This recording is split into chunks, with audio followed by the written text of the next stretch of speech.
Bonjour à tous, aujourd'hui dans cette vidéo on va découvrir qu'est-ce que le back-end sur Bubble. Le back-end, comme son nom l'indique, c'est ce qui va ne pas être forcément visible directement depuis votre application, donc directement depuis les workflows, mais ça va être un espace qui va communiquer avec le serveur. Rapidement, pour être d'accord sur les conventions, front, c'est tout ce qui va être sur le navigateur, donc qui va se passer en direct quand votre utilisateur va se connecter. Et back, c'est tout ce qui va être au niveau du serveur, et c'est-à-dire qu'il ne sera pas forcément devant, et donc des actions qui vont se programmer et quand il ne sera pas connecté. Il faut savoir que ce genre de notion, c'est pas quelque chose qui est d'habituel sur Bubble, puisque c'est quelque chose auquel vous pouvez passer totalement à côté. Moi, personnellement, j'ai passé un an avant de comprendre vraiment l'utilisation des back-ends, et vous allez comprendre que finalement, j'aurais dû commencer par là. Mais c'est surtout que finalement, une fois que vous maîtrisez cette technique, ça va énormément changer votre façon d'utiliser Bubble. Au début, j'ai commencé avec vraiment 5% d'utilisation du back-end et j'étais en mode je ne veux surtout pas l'utiliser.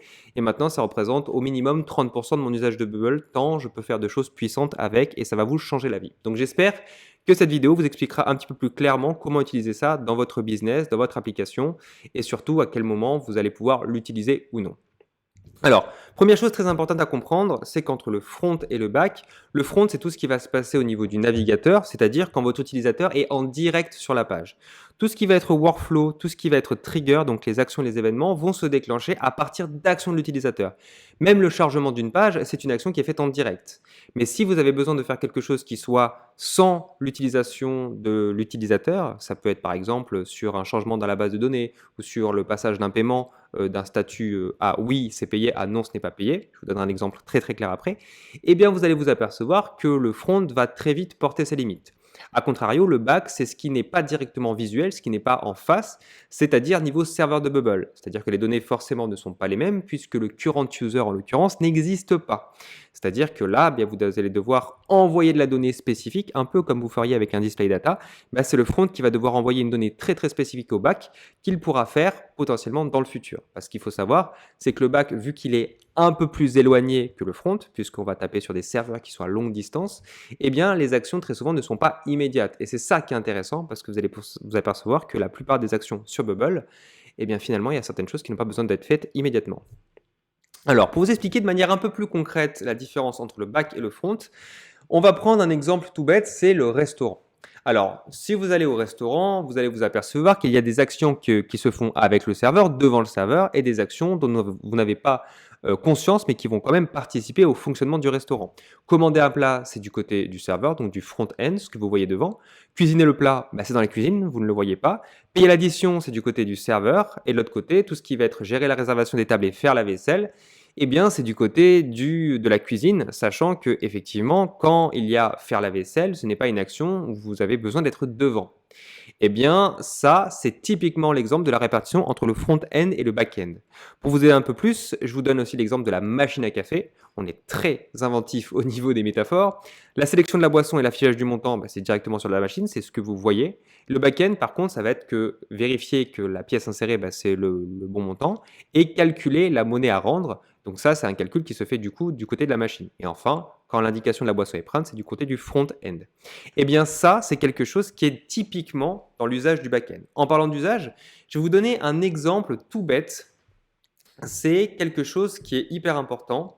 C'est que moi, quand j'ai créé Auto, j'avais une problématique de paiement. Donc si, pour ceux qui l'ignorent, j'ai un forfait premium à 39 euros et quand vous lancez le forfait, votre forfait court jusqu'à la fin du mois où le premium est actif. C'est-à-dire que si par exemple je prends un forfait, au bout du 5e jour j'ai envie de me désinscrire, le forfait continuera jusqu'au 30e jour. Et ça c'est très important parce que ça permet aux gens finalement de pouvoir un peu sans engagement prévoir leur usage.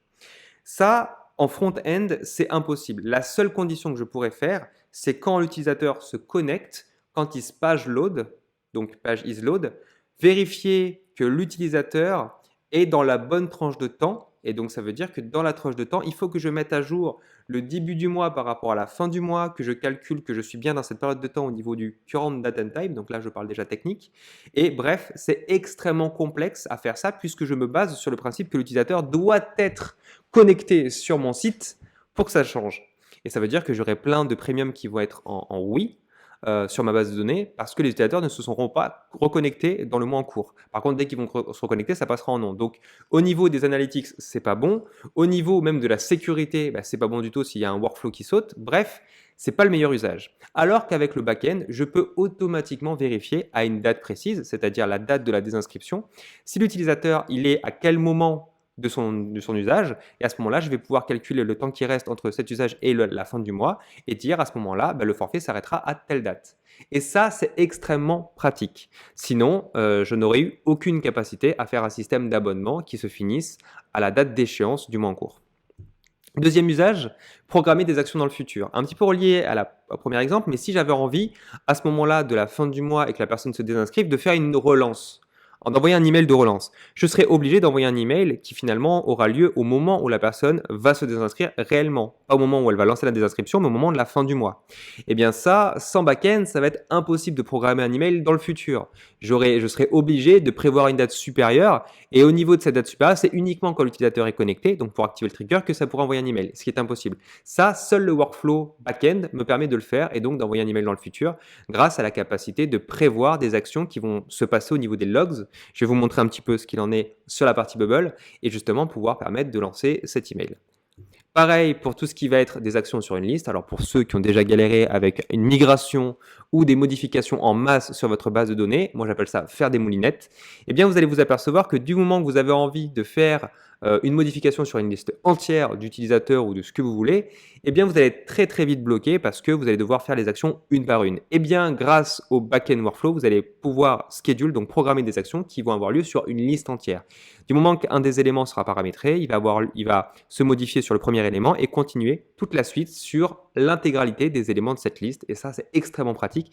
C'est même magique pour vous dire, quand on a bien galéré à faire ça en front, de se dire qu'on peut tout faire avec un seul bouton pour modifier toute une liste dans votre BDD.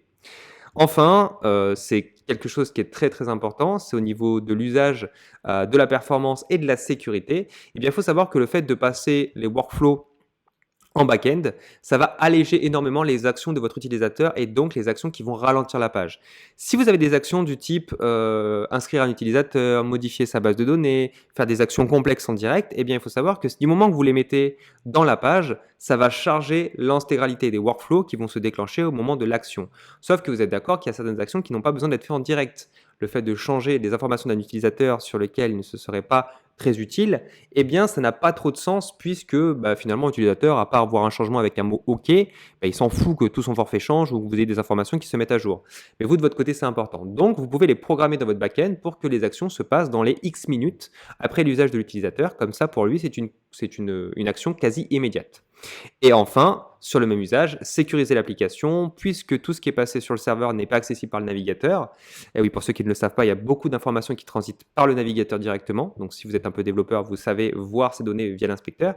Eh bien, le fait d'utiliser un système back-end vous permet de passer directement des informations sur le serveur et donc que ces informations-là ne soient plus accessibles directement depuis l'inspecteur. Un exemple tout bête, c'est les codes de sécurité. Si par exemple vous avez besoin de faire un code de sécurité qui est envoyé sur le téléphone pour vérifier que le compte a bien un numéro de téléphone, si vous êtes un peu malin et que vous passez par le back-end, c'est bon. Si par contre vous le faites à l'ancienne, c'est-à-dire que vous allez passer par les workflows en front, eh bien en fait l'inspecteur permet de récupérer, le numéro qui est envoyé directement parce que le numéro a besoin d'être stocké quelque part. Donc voilà, c'est un petit peu les choses à savoir. Maintenant qu'on a fait un petit peu les gros cas d'usage, je vais vous montrer un petit peu à quoi ça ressemble sur Bubble parce que c'est quelque chose qu'on ne voit pas très souvent. Il faut savoir déjà que sur Bubble, vous n'aurez pas accès au back-end naturellement. C'est une option qui est cachée parce qu'il faut nécessairement transformer son application avec des ouvertures API, mais ça, on y reviendra dans un prochain chapitre. Là, ce qui va se passer, c'est qu'une fois que vous allez activer l'option, elle va être directement disponible au niveau du bas de vos reusable elements, c'est-à-dire tout en bas, vous allez avoir accès à ce qu'on appelle le back-end workflow. Ici, ce qui est intéressant, c'est que non seulement vos workflows vont être accessibles de partout, mais bon, à contrario, ça va être quand même un peu plus difficile à ranger parce que ça va être un peu le bordel, mais au moins vous pouvez retrouver sur un seul écran tous vos workflows et c'est quand même assez pratique. Là, ce sont les workflows d'auto, donc je peux autant gérer des événements qui vont permettre de gérer les paiements, d'envoyer des emails, que vérifier finalement la sécurité aussi d'un compte parce que justement, je vais utiliser des données qui vont se mettre en place, donc des triggers qui vont se déclencher. Des triggers qui vont se déclencher quand une des données est modifiée. Et donc ça, c'est extrêmement pratique aussi parce que ça nous rajoute des triggers spécifiques. Enfin, ce qu'il faut voir, c'est que depuis la partie logs, Si vous l'avez jamais regardé, c'est le moment de le faire. C'est là où vous allez voir toutes vos actions qui sont lancées par le back-end workflow et qui vont avoir lieu dans le futur.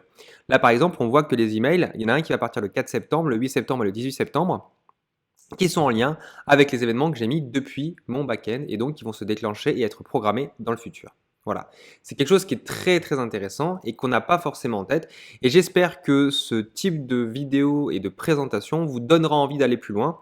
Merci à tous d'avoir regardé cette vidéo, j'espère qu'elle vous aura plu et que désormais vous en saurez un peu plus sur la partie back-end de Bubble. Si vous souhaitez vous former, comme d'habitude, vous avez soit des formats d'autonomie, soit des formats masterclass. Donc les masterclass, c'est 3 à 4 jours avec un expert, donc chez Auto, donc c'est du semi-présentiel, c'est-à-dire en direct mais à distance.